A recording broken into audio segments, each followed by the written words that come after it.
Hello, Bodcasters, and welcome to another interesting episode of the Business Boys podcast. Today's topic is a bit different than the rest and is something that is part of our lives and society overall. It's something that has lived with us since 2700 BC, and by that, I'm referring to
You might be one who doesn't like history, and that's okay.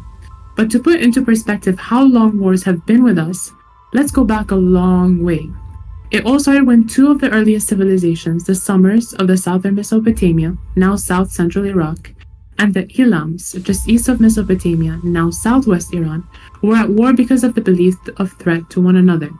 Fast forward in 1046 BCE, China's Zhou dynasty gained power through battling, and the conflict of the Warring States periods, which lasted from 476 to 221 BC, was resolved when the state of Qin defeated other states in the battle and unified China under the Emperor Shi Huangdi. The war pattern continued with other civilizations, including the rise of the Roman Empire and Greece. If we look at this together, we see that the reason wars take place to start with can be from a number of reasons.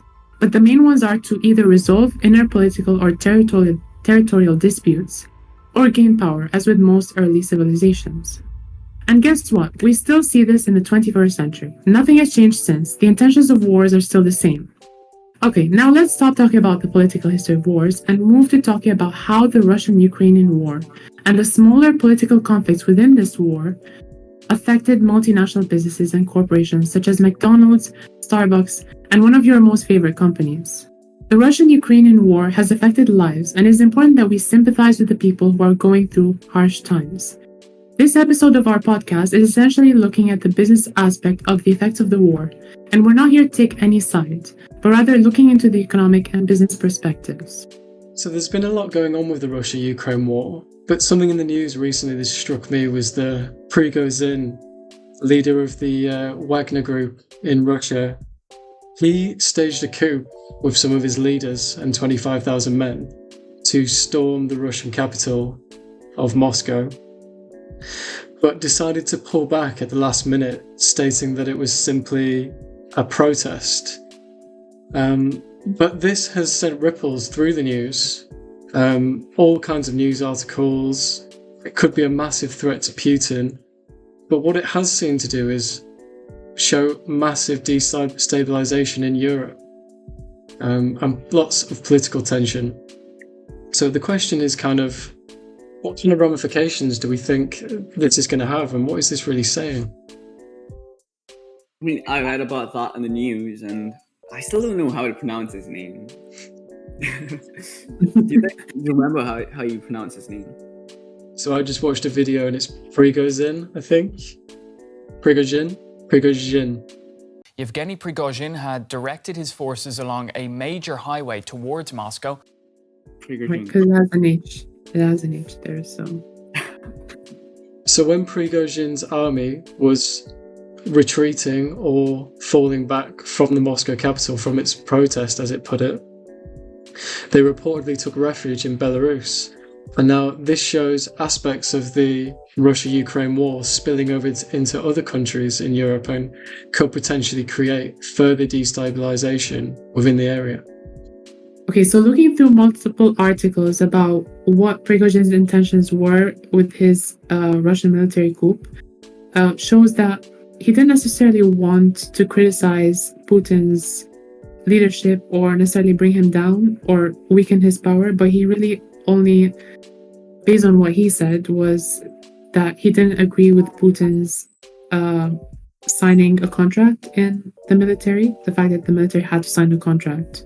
He didn't like the idea, so he decided to revolt instead. And we can see in this situation that specific people in general, not necessarily in Russia, or basically in any country that have, especially people of leadership or something to do with politics, whenever they have like some sort of disagreement, then this could alert businesses in some way, and it might cause them to it might cause both the economy of the country and businesses to become volatile in terms of investments or shares or those sort of things. And going back to the idea of businesses, the majority of the businesses that were multinational and were established in Russia before the Russian-Ukrainian War, once it happened, most of them decided to leave because it did not comply with their morals and their beliefs and what they believed in, such as McDonald's, for example, or Starbucks.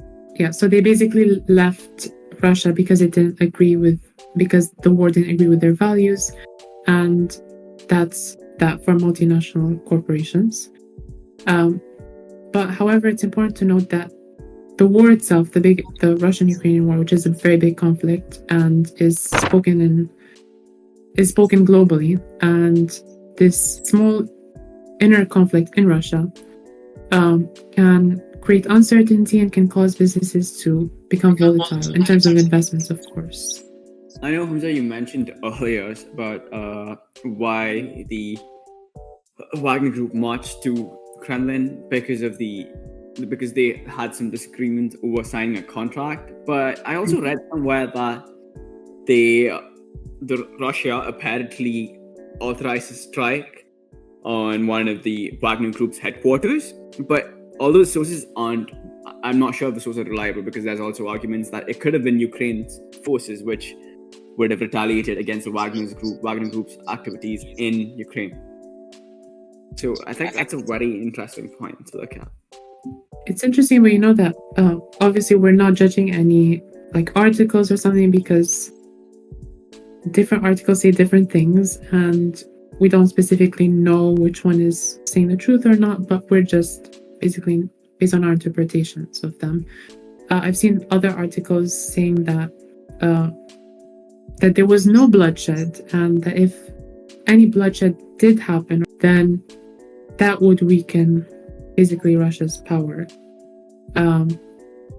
So it's interesting because I did read an article that says the exact opposite, because it says that the Russian Air Force came under attack when they were trying to suppress the march towards Kremlin, and at least one plane and 6 helicopters were shot down. So it's quite hard to make sense of the situation, is it? What article do we read? What do we believe? But I think what's certain is this is definitely a grasp of power almost taken from Putin. I mean, it's normally squeaky clean. He's seen as like this almost godlike figure. He's been in power for a very long time. But yeah, it could point to a lack of control and a little bit of destabilization in the Russian forces. But if we take a little bit of an economic recap of what's happened over the Russia-Ukraine war, I was looking at some statistics from the OECD, which is the Organization for Economic Cooperation and Development. And they were saying that the world economic growth in 2022 was 3.2%, 1% weaker than it was expected to be. In 2023, they've predicted a slowdown to 2.2% and quite a large decrease. And they have put this down to the Russia-Ukraine war. So the OECD are a group of 38 member countries with some of the largest economies in the world: America, Germany, Japan. And they are putting solely the Russia-Ukraine war down. I mean, I know we had COVID and lots of other economic situations, but this really does seem to be affecting everything. So that's kind of what's happened to the world GDP. But then there's EU sanctions as well that have been placed on Russia. So they've frozen over 300 billion euros of Russian assets, 21 billion euros of rich oligarchs' assets. Imports have been sanctioned, exports have been sanctioned. Fortunately, the EU has been generous in that they've not sanctioned things like pharma and food, which help the Russian people, but they've really tried to punish Russia from the perspective of the war.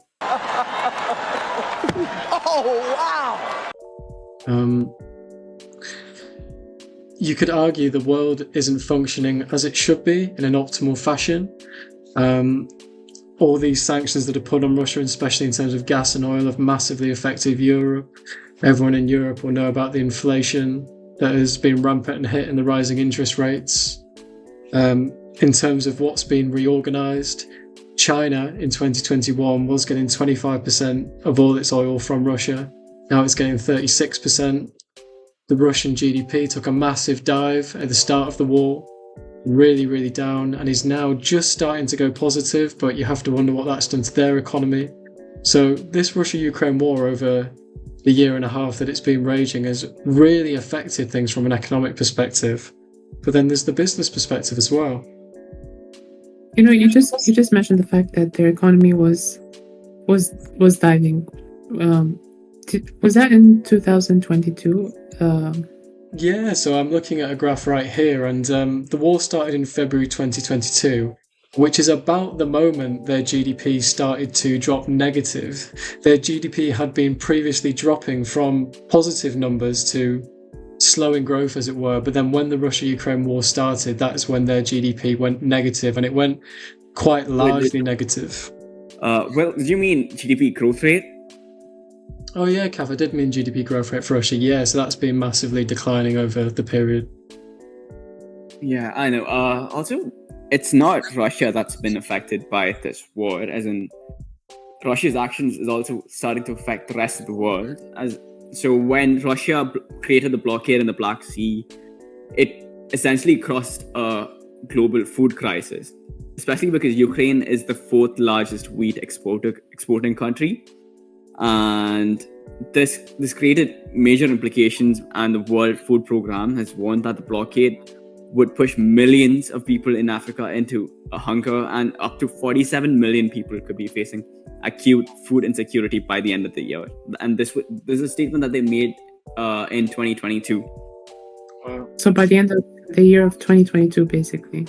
Exactly. So it's already happening, and this blockade would also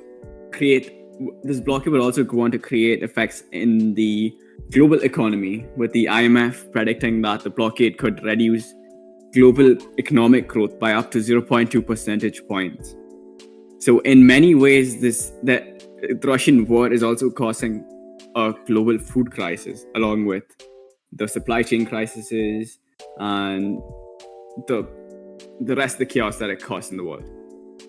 Yeah, Cav, I mean, I think it's interesting. I've not heard the Africa statistics before, but I know definitely from the UK perspective, sunflower oil has massively gone up in price. A lot of goods have massively gone up in price, and that's affecting our economy in a really negative way. So that's interesting to hear. Yeah, well, you just mentioned earlier that when you were referring to the Russian GDP, was it the Russian GDP? You said that the GDP growth rate was decreasing, and it's interesting that my question was, after the multinational companies left Russia because of the war, other companies kind of took place instead of those companies that left. So, for example, Starbucks, Russia came up with its own Russian Starbucks, which was Stars. It's interesting that apparently people are saying that, and this is just what like people are saying based on social media, and it's not necessarily proven evidence or something, but it's just people, people's opinions. The fact that they were still buying what they were buying, but except that it was from Russian-made companies. So for me, it doesn't really make sense. How did the GDP growth rate? I understand that it would decrease at some point because obviously they left and it kind of took time for, companies to cover those. But how long did it fall for? How long did the GDP growth rate fall for? And basically that's my question. How long did it fall for? Yeah, so from what I'm looking at, Hamza, it fell for a year. It's actually just gone positive for the first time since the start of the war. And I think that could be due to things getting switched over. So as you said, when McDonald's left, McDonald's had to do an exit deal with Russia where they sold that aspect of their business. And then if you just imagine the workers behind the McDonald's, they have to change the signs, change the system, everything has to get switched over, and that takes time. And maybe it could be seen as like a recalibration of everything in the economy, trade routes, products, infrastructure, goods and services, like how China is now buying far more oil than they previously were. So given more time, I mean, maybe Russia's economy could start to improve, even though it is doing an ongoing war. That could have just taken a bit of time, or we could see the Russian GDP growth decline again if tensions and further escalation happens within the war. You mentioned that there was an increase in growth rate of Russia. So it is true that Russia does seem to be recovering a little bit, at least in terms of comparisons to figures towards the end of last year. That also brings me to the aspect of some of the companies that actually did well, and I wouldn't say benefited, but did benefit from the war. Maybe not some directly and some indirectly. So the first one I want to start with is Lockheed Martin Corporation, which is a defense contractor, and they have various relationships with countries throughout the world. And prior to the invasion, Lockheed Martin had business relationships with Russian companies, including the venture into Sukhoi for the production of the Su-57 fighter jet. So after Russia invaded Ukraine, the company declared that their values didn't align with what was happening in Russia, and they terminated all operations going forward in Russia. Now, you'd think that this might negatively affect a company which is supposed to benefit from war, because if they stop business with a country that is actively in war, it's like, why are they not taking advantage of a very obvious opportunity there? But it is interesting how they ended up making a profit, because what happened there was that countries like the US and the UK and all the other major powers in the world, they all of a sudden realized that while the US had earlier been worried with the tensions in the Indo-China Sea area and the territorial conflicts in Taiwan, and they really hadn't paid that much attention to Russia. And when I don't think most of the countries even paid that much attention to Russia during the annexation of Crimea back in 2014. But in the escalation that happened in 2022, countries started to realize, okay, this is Europe is a place that we have to focus our attention on now.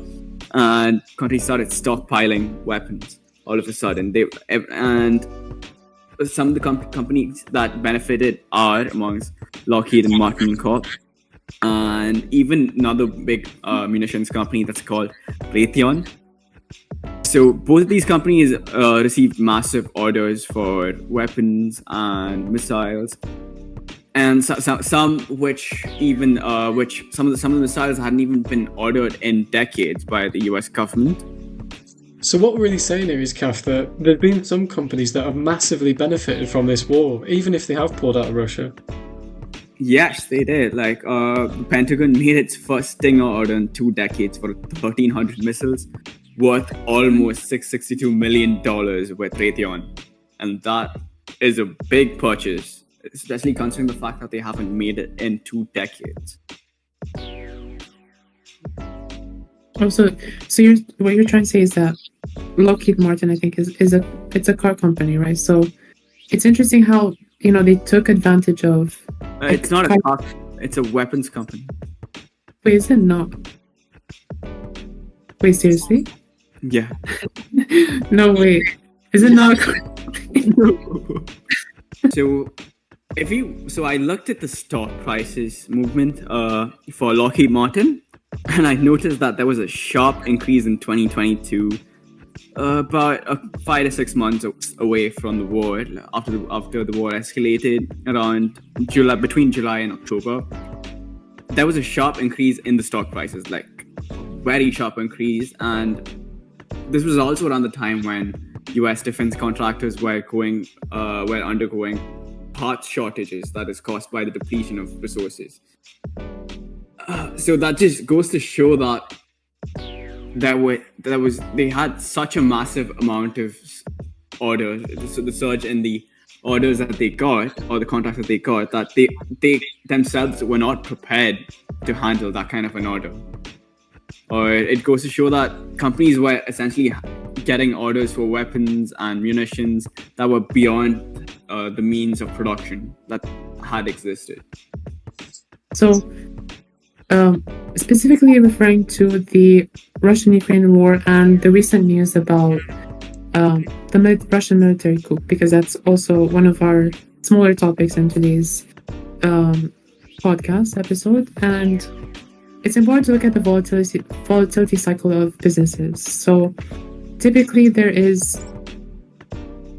we obviously know how graphs look like. So there's the x-axis and the y-axis. So looking at this volatility cycle graph, usually businesses have there are 3 phases of this cycle, and the first one is building up, or something called warning. That is when, for example, either news articles spread misinformation, and then businesses start to believe that, because obviously businesses are very sensitive to news. And if something does actually happen, then there's a warning. So, for example, what happened in Russia with the military coup marching to Moscow, that was kind of a build-up or a warning. Or even when we're referring to before the Russian-Ukrainian War, referring to global businesses before leaving Russia, the build-up and warning was when, kind of like the news articles were starting to feel that there was going to be a war that was going to break out. So that was kind of that first stage. But then the volatility event is when things become actions. So, just like the marching happened and the national emergency was issued, and just like the Russian-Ukrainian War actually happened, that's when businesses actually take action. So either they decide to invest or they decide to not invest. And so the idea of deciding not to invest, that's what basically decreases GDP. And that's what, Will, you were referring to earlier, the fact that the GDP growth rate was declining.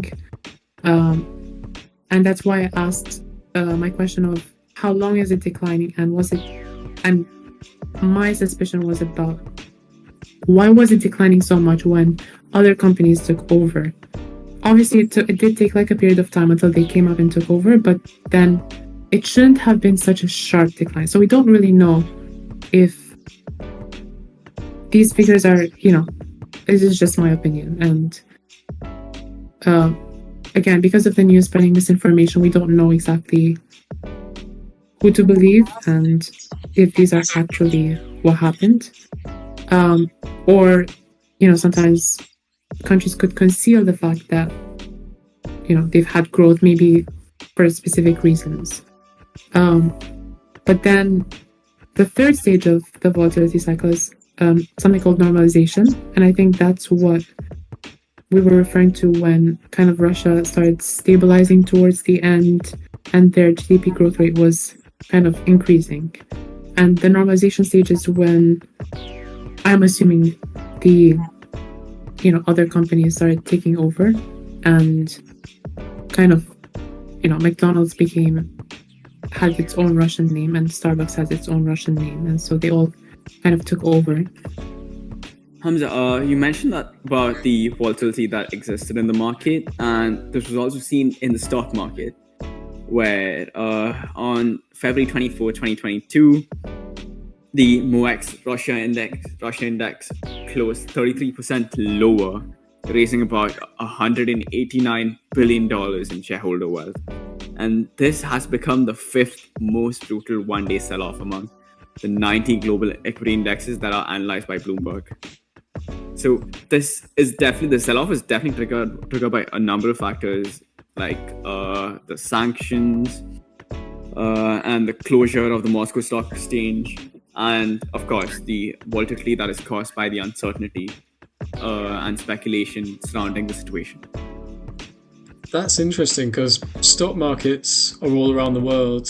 We have the Nasdaq, the London Stock Exchange, the New York Stock Exchange, and what they do is they provide liquidity for countries, for people, for shareholders, for businesses, and they allow the investment, the capital, to go where it needs to go. And if the Russian Stock Exchange still closed, Kev?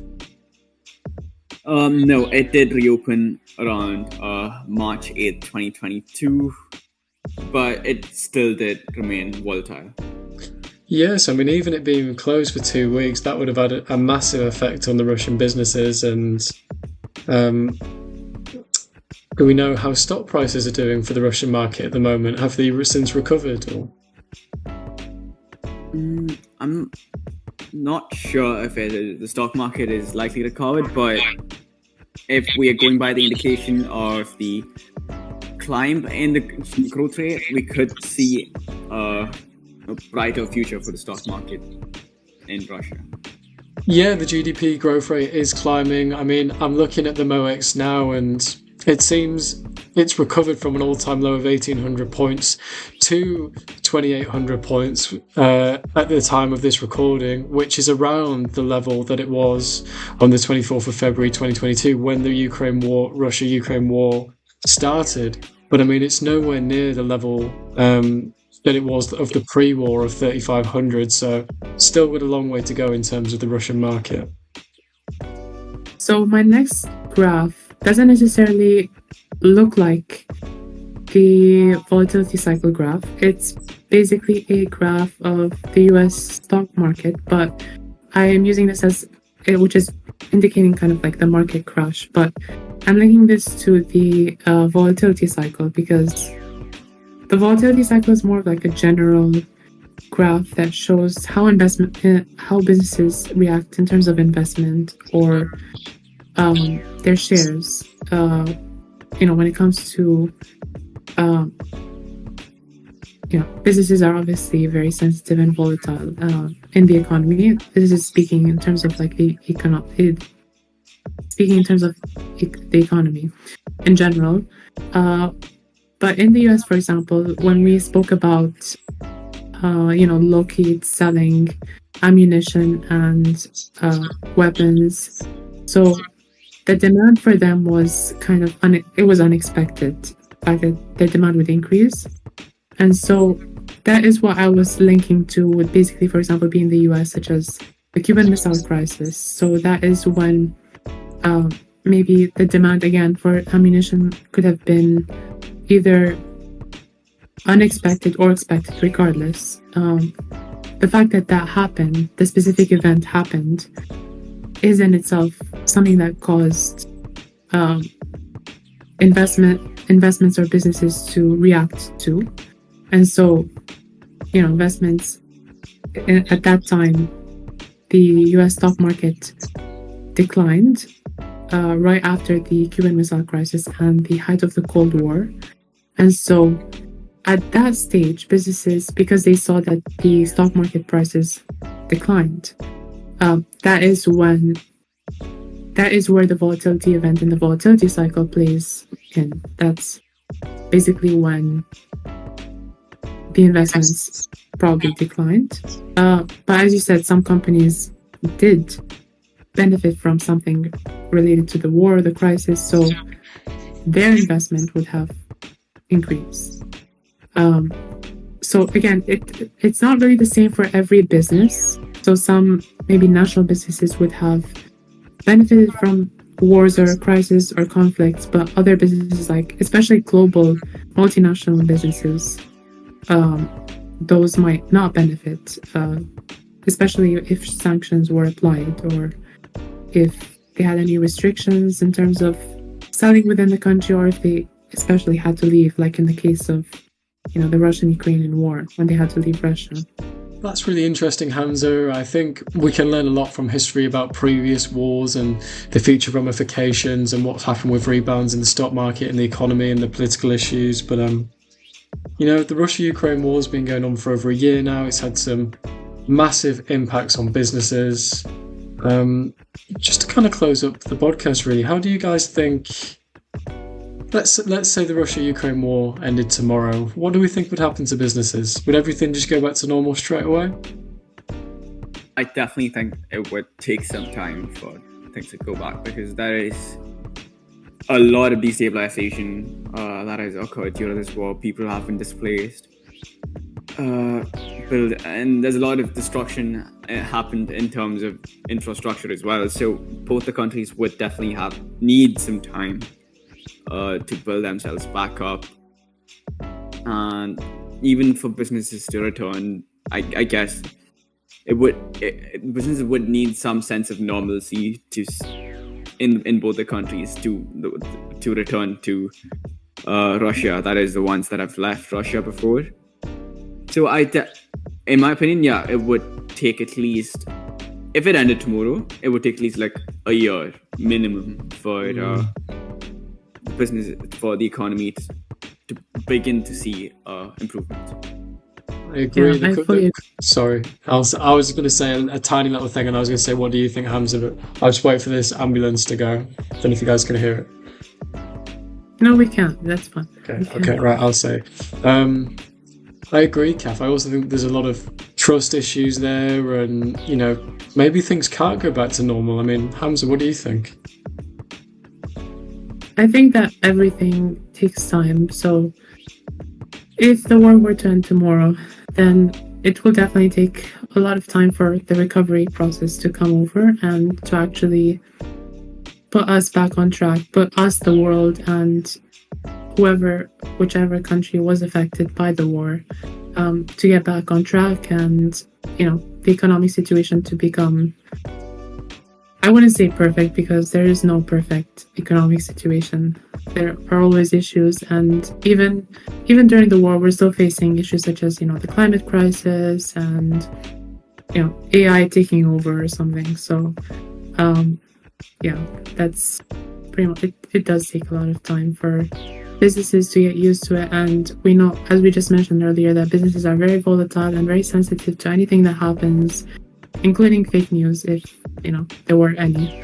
And so it does take time. I think that's my opinion. So make sure you guys comment down below, if the Russian and Ukrainian war ended tomorrow, do you think that businesses would easily adapt and get back on track? On behalf of the boys, thanks for joining us on the Business Boys podcast. Today we touched on the sensitive topic of the Ukraine war and how businesses have been affected. Don't forget to like, comment and subscribe. And remember to hit the notification bell to never miss an upload from us. I've been Hamza. And I've been Kath. And I've been Will. And we've been the Business Boys. Thank you for listening.